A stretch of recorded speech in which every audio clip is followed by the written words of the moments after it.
Two of your processes that I have been working with, particularly the prosperity game Yes. and the virtual reality. Yes.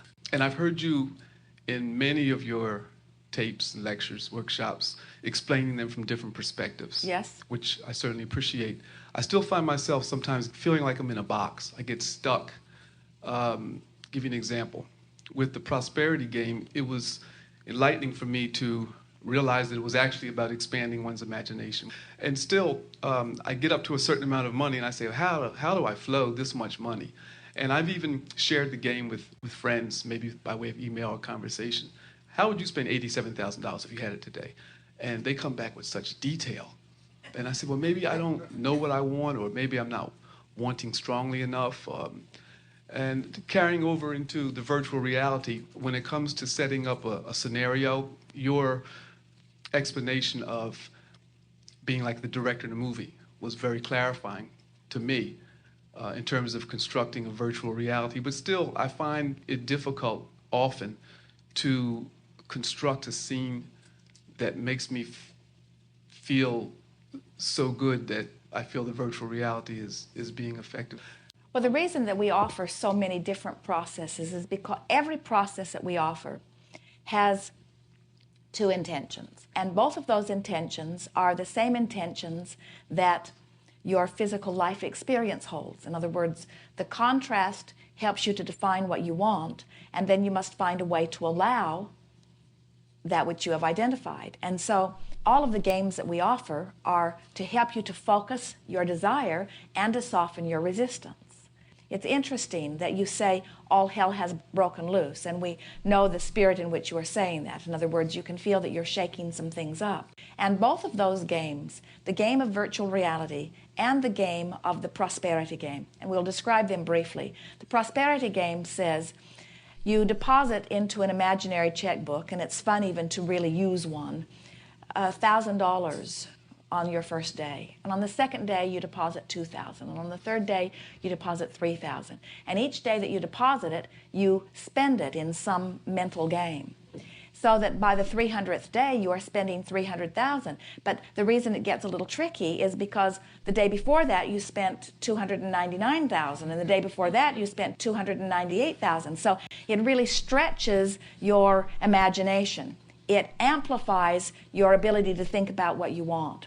The other game, the virtual reality game, is a game where you say, I'm like a director in a movie, and I'm going to set a scene in which I know I could go and have only a joyful experience. So you pick your favorite place and your favorite time of year and your favorite people, which usually in the beginning is you. And you set the scene and you play it out in some detail for about 30 seconds for the primary purpose of activating within yourself a vibration of well-being. Now, what happens when you begin playing these games is that while it does direct energy, it also makes you more aware of where your energy is already. In other words, you can't pick up a stick, a subject, without there being the end of it of what you do want and the end of it of the absence of what you do want. And so whenever you activate anything, you sort of activate it where it already is. And so these games are offered to assist you in recognizing where you are and consciously, by using the power of your mind, to move yourself into other places. I want to go back with you for just a moment to the prosperity game. When you think in terms of what you will do with $87,000, and it is an easy, thrilling feeling, then you're in alignment. If you're struggling to figure out what to do with $87,000 today in this game, then the game isn't serving you in the way that we wanted it to, and it's time to sort of step back from it just a little bit. You are, by virtue of what you've been living, offering vibrations on a pretty steady basis. You could call it your belief system. We like to call it your vibrational proclivity. Doesn't matter where you picked it up, doesn't matter where you learned it, it is what it is. And within the vibrational components that are you are vibrations or thoughts of things that you desire, which are summoning. And then these habits of vibration that you are sort of churning through every day that are the allowing factors. When your desire and your belief on any topic is in alignment, then there is this clicking into place. It's like in and out, in and out, in and out. It's like question, answer, question, answer, question, answer. It's like hunger, food, hunger, food. It's the way the universe is established in order to provide for you the joyful experience.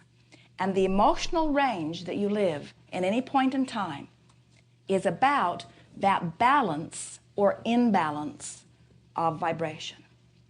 So a feeling of overwhelmment is doing too many games that Abraham offered that get my desire goosed up faster than my ability to believe that it can be.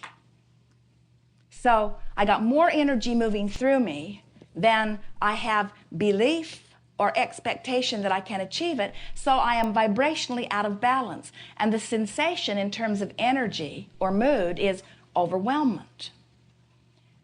Disappointment is wanting more than I believe. Boredom is not wanting as much as I believe I can achieve. There's no right or wrong in this. In other words, there's not anything that you were ever supposed to do. There's no one that could ever say you're behind schedule or you're off track. Everything that exists in this creative endeavor and in this creative realm, everything that exists is for the singular purpose of you finding that delicious balance for you today. Sometimes people think that what creation is about is obtaining things and achieving lifestyles and achieving physical states of being. In other words, houses to live in, cars to drive, relationships, lovers to love.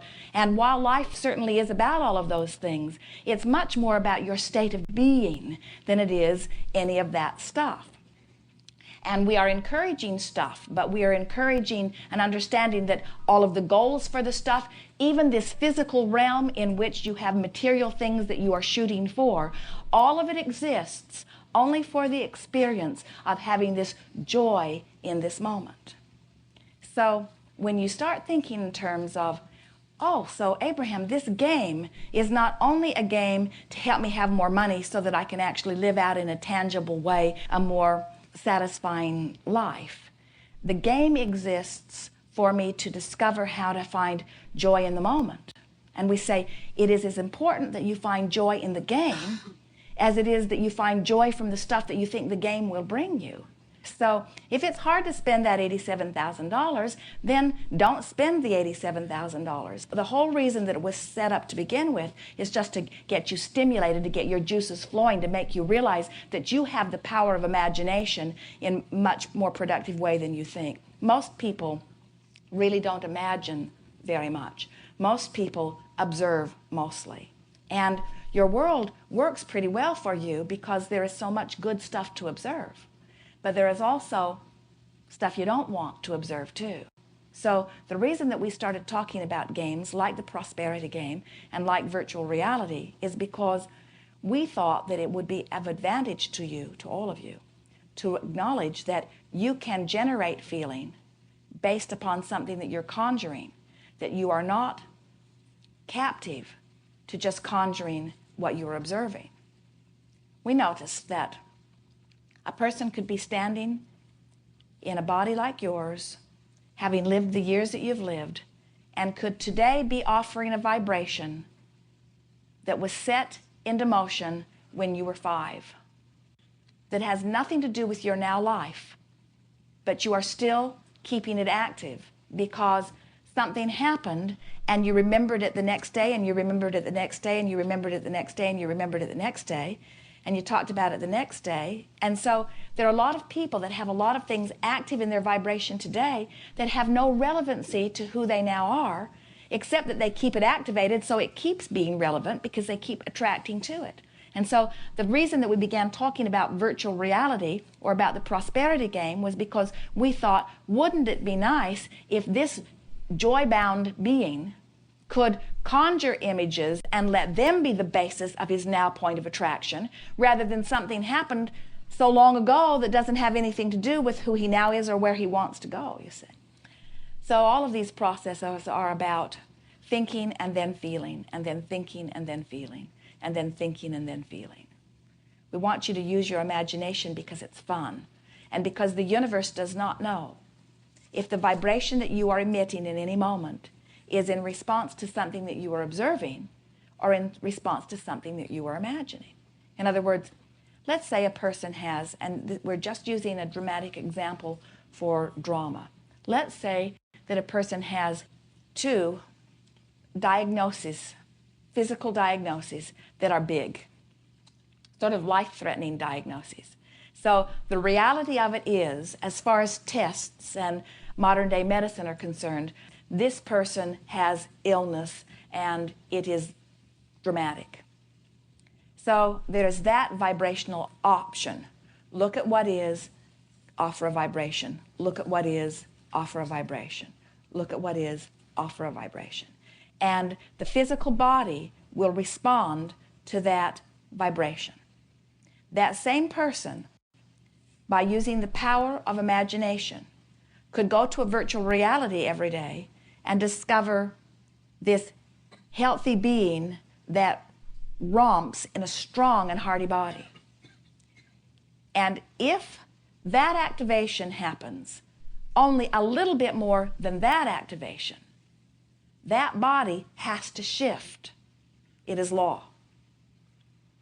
Someone who has no money or very little money or not enough money can beat that drum by talking about it, observing it, feeling around it.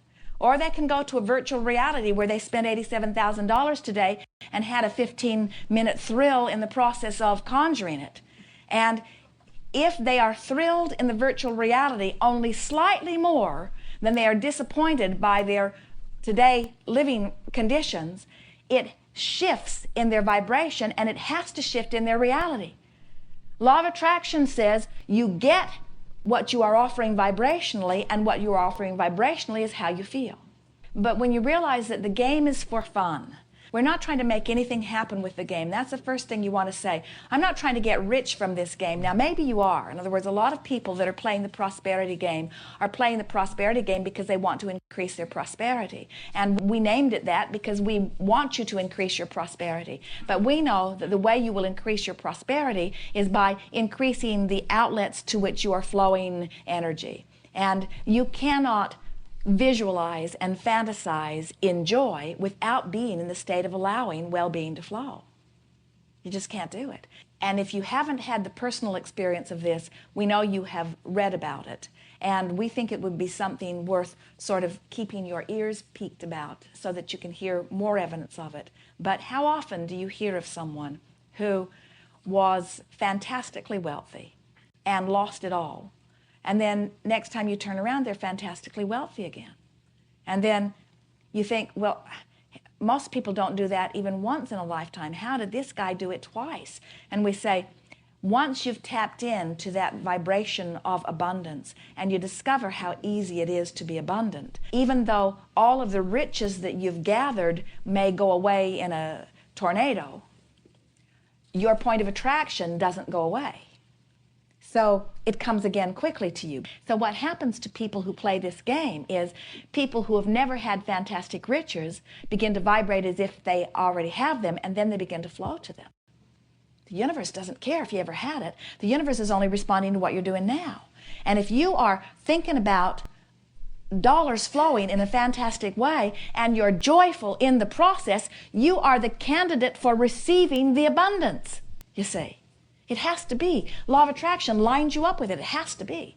But if you are working hard and laboriously in your conjuring so that you're not allowing in your fantasy state any more than you do in your real life state, then the game becomes a little arduous. Just be playful about it. Be very playful about it. That attitude of playfulness, if you can superimpose that over all of these games, you will discover that they will serve their purpose for you so much more, because they are all games about releasing resistance. Thank you. Yes, indeed.